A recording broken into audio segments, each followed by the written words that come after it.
not alone in this struggle. Just last week in the United States, the people there, the indigenous people, celebrated a great victory over the Keystone Pipeline Company. Last week, finally, the company caved in, and the company gave orders to stop that development. That development was doing what Amazon wants to do here. It's ripping out sacred grounds, it's polluting the rivers and the sacred waters, it is trampling upon the human rights and the history of the indigenous people. Thousands of people's bodies laying strewn down over the Dakotas and all over the United States, and a government that does not care. And the people went on to fight. For 10 years they were fighting that company.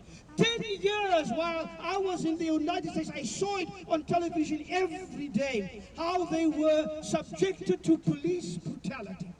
How the states sent in their National Guard with their assault rifles. How they were attacked by dogs.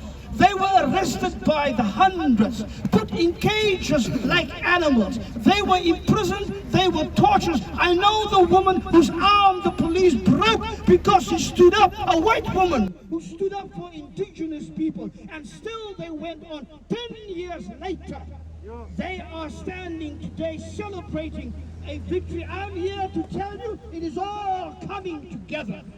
And we are standing firm with indigenous people all over the world. In Canada, indigenous people have been fighting for years now. And their allies all across Canada are growing.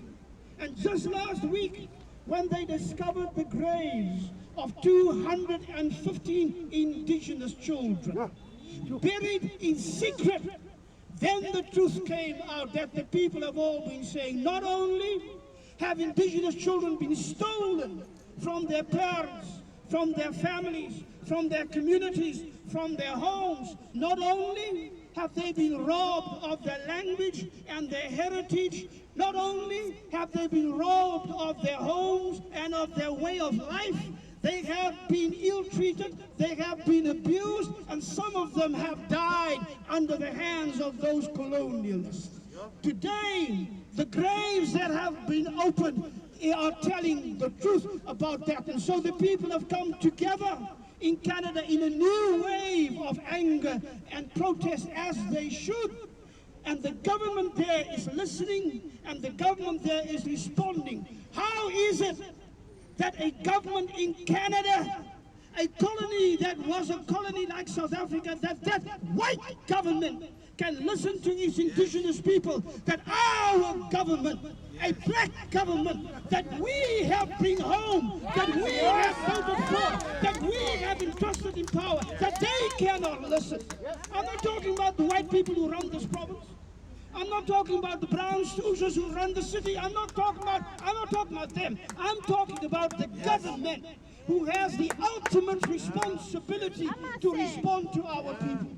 And I'm saying today, Mr. Ramaphosa, you need to listen, because we are an angry and an impatient generation.